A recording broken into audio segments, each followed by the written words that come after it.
Here to make sure we all got into the woods and on the trail. You want to talk about what has brought Confederates forward? Sure. Basically, when Jefferson Columbus Davis's division comes onto the road here and is sent into the woods sometime earlier, before what we're talking about, they're sent into the woods to try and find the Confederate right flank. The Confederate left flank. It's the Union right. And as they go into the woods, they haven't yet realized that the bulk of Braxton Bragg's massive decision, his main striking force, Longstreet's corps, and then to our south Buckner's corps, have been massed here since the early morning, waiting to attack. Currently, Longstreet isn't here. John Bell Hood is in command of the corps, which consists of Bushrod Johnson's division and Hood's 3 brigades of Hood's old division that are present on the field. Under Law. Yeah. And they're essentially astride the Alexander Vineyard Road. And they had been massed there with the idea that on order, they would resume the movement of the day before to attack the Union left flank at Lee and Gordon's Mill, which ain't there anymore. So when Bushrod, or when Hans Hegg and 1,200 intrepid Federal soldiers march into the woods, they're running into 2 full Federal or Confederate divisions. Mostly they run into Bushrod Johnson's division. Confederate maneuvering in the woods back there will ultimately pull Law's division, Hood's old division, down into this sector of the fighting. And many of Bushrod Johnson's troops will actually go that way, so they will cross formations. The Confederates are having their own command control issues, which we've discussed in the past. But the end result is that there are many more Confederates in the woods in front of us, or off to our east, than either General Davis expected, or when Harker's brigade moves into the woods, than they expect. They know that it's become a hot fight. But sometime around 3 o'clock, General Hood, who's been waiting all morning for the order to advance from Bragg to launch the main Confederate attack, and it's never come because Bragg has been distracted repeatedly by fights to his right flank, his northern flank. Finally, at 3 o'clock, Hood decides to bring his force forward, and Buckner receives an order to support Hood at that time. Buckner has been reduced to 1 division. A.P. Stewart's division, you might recall from other reading or other walks, has already been pulled north and has been engaged and is engaged up around the East Brock Field area. But still, there are somewhere in the neighborhood of 7,000 to 8,000 Confederate infantry in the woods here that are finally moving forward. Hegg and Bushrod Johnson's forward brigades will actually push back and forth in the woods a couple of times until Hegg is overwhelmed. That's what Harker is responding to when Davis says he needs Harker to relieve one of his brigades. It's Hans Hegg. That's who he's supposed to go relieve. But and Hegg has nobody on his right flank, as Johnson came forward. Because at the moment that Hood gave the order for them to advance, there was fighting going on to the north involving Van Cleve's division up there. For Johnson, the sound of the battle was to his right front, and so his order was to essentially conduct a right wheel, which for Gregg's brigade has to be magnified because they were facing more to the southwest to begin with. They come wheeling around, and in this back and forth fight with Hegg, they continue to try to make that right wheel, which every time only further threatens Hegg's right flank, and then prompting this request by Davis for Wood's division. Now, Bushrod Johnson's northernmost brigade, Fulton's brigade, plus at least 1 regiment of Gregg's brigade, actually end up meeting very limited opposition pushing through the woods and heading northwest in that original direction of the fighting. Bushrod Johnson's second line brigade, McNair, will kind of peter out here in the woods. Elements of his troops will cross the road there, going due west, looking for the rest of Bushrod Johnson's division, and elements will halt in the woods and not become heavily engaged. And then finally, Gregg's brigade will be stretched longer and longer until, for instance, the 50th Tennessee reports that it's basically just a thin skirmish line in the woods as they try and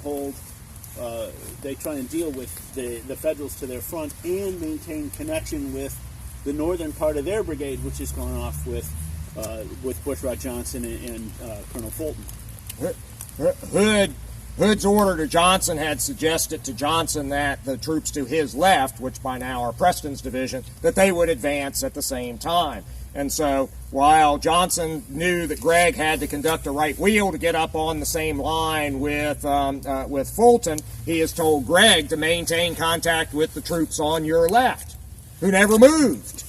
And so, as Dave said, he is stretching out. His left regiment is the one who gets that order specifically, the 50th Tennessee, and they're trying to keep their left anchored against the right of Preston's division. But the whole time, the brigade is conducting a right wheel, and they're literally getting stretched thinner and thinner and thinner and thinner. They're in an impossible situation. They're being pulled in two directions. They're being pulled apart. And then, because that is occurring and there's contact with Haig, it then breaks up with the 3rd Tennessee and the 41st Tennessee maintaining contact with Fulton on the right and going with Fulton's brigade off to the northwest. The 50th Tennessee drawn out in a long skirmish line back to Preston's right. 1st and 10th are in part of that. They're intermingled. And then in between, you have the remaining elements of Gregg's brigade, the 7th Texas, the 10th and 30th Tennessee, and the 1st Tennessee Battalion. And then, as Dave said, when McNair, who was in reserve behind Gregg, comes forward, he's going to fragment. And so when the 125th Ohio and 64th Ohio come into the woods, they basically have a 2-regiment front, and they are going to encounter a whole bunch of small Confederate battle line formations. A little bit of 50th Tennessee stretched out, and then you've got this element of the 7th Texas and the 10th and 30th Tennessee and the 1st Tennessee Battalion, and part of McNair's brigade,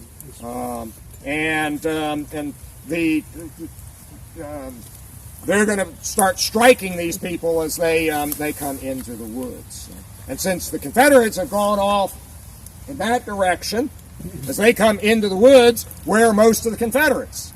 To their left front, which is, as I take it, largely the reason why they're going to wind up going off to, or kind of wheeling to the left, going off to the northeast. And remember that report that Harker mentions, that there are, the brigade to our north has collapsed, has fallen back. There are Confederates across the road, and the report is garbled. They're actually, according to Harker, they've turned onto the road and are moving south, directly into Harker's flank. That's not accurate, but for our purposes for discussing Bushrod Johnson, his division, Fulton's brigade has moved off that way, and if they haven't crossed the road already, they soon will. They will move into the timber south of Brotherton Field and be involved there. And just as importantly, two regiments plus of McNair's brigade will actually cross the road and head due west into what I call West Brock Field, to distinguish it from Eastern Brock Field up here. There are many Brock Fields on the battlefield. 3 Brock families. So those reports, that movement vaguely understood by Harker to his north is going to be omnipresent on his mind as we move into the woods. The opposition to his front is actually thinning because of that stretching movement, of that fragmenting movement. And those Confederates, Gregg's brigade, have already been heavily involved with Haig, taken heavy casualties, especially in some of the regiments like the 50th. Their combat power is going to be much less than the perceived threat that's developing up here. Unit 7 Texas, is that the outfit that the guy was in that talked about they pushed across the road at the vineyard farm? That's the 5th Texas. That's Fletcher. I couldn't remember. Yeah, 5th Texas. That crosses the road and then strike. Yeah, that's Talked about how much Clark? money it was to shoot them guys to end up against the team. Thinned out unit. How far back? What's behind the 50th Tennessee? There's nothing behind the 50th Tennessee. Everything else is south. Everything else is south of them. Yep, off there. Preston's division with Trigg's brigade, Gracie's brigade, Kelly's brigade is off to the south. Trigg is going to be engaged in the eastern end, the vineyard field east of the road, if that field was properly sized. So. in a short while there will be the Texas Brigade, and then a bit later there will be Benning's Brigade. When we were back at Harker, you probably saw the line of Georgia markers, and you might have noticed we walked past Benning's Brigade tablet. But Hood's having problems of his own. His two divisions are conducting simultaneous and divergent wheeling maneuvers, which... well, they perform the X maneuver. Yes, because that's what Dr. Glenn Robertson calls it. Yeah, because when Bushrod Johnson went forward, the sound of battle was to his right front, the engagement up there with Van Cleve. And so in the limited visibility forested environment, he angles in that direction.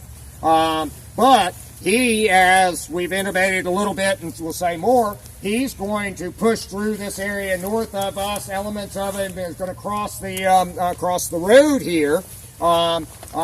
And when Hood finally gets Law's division moving forward, that fight with Bushrod Johnson passing across here is going on, and for Law, Robertson, and Benning off in that direction, when they are ordered to go into action, the sound of battle is over here to their left front, and they turn towards that sound of battle. And so Bushrod Johnson goes this way, and Law comes this way, to then give us Benning's brigade crossing the road over there near where we came into the woods, Robertson getting down here, and as was noted earlier, the Robertson brigade tablet is actually on the north edge of the vineyard field looking south across the field. He wheels essentially a whole 90 degrees in his advance. Doesn't go easy for him either. He loses a brigade, Laws, which also goes out. Yeah. So the Confederate front is fracturing almost as badly as the Union formation. Right. And so we get a lot of these little bodies of Confederates in here, and the 125th and 64th have some contact with Robertson's brigade as it wheels southwestward. And so the 125th and 64th are going to have multiple little fights with Confederates as they go forward. So, and again, because when they go in, more of that's happening off to their left front. They start angling in that direction as well. So now we're not going to quite do it that way, but let's go up and get on where the veterans marked the 64th and 125th line.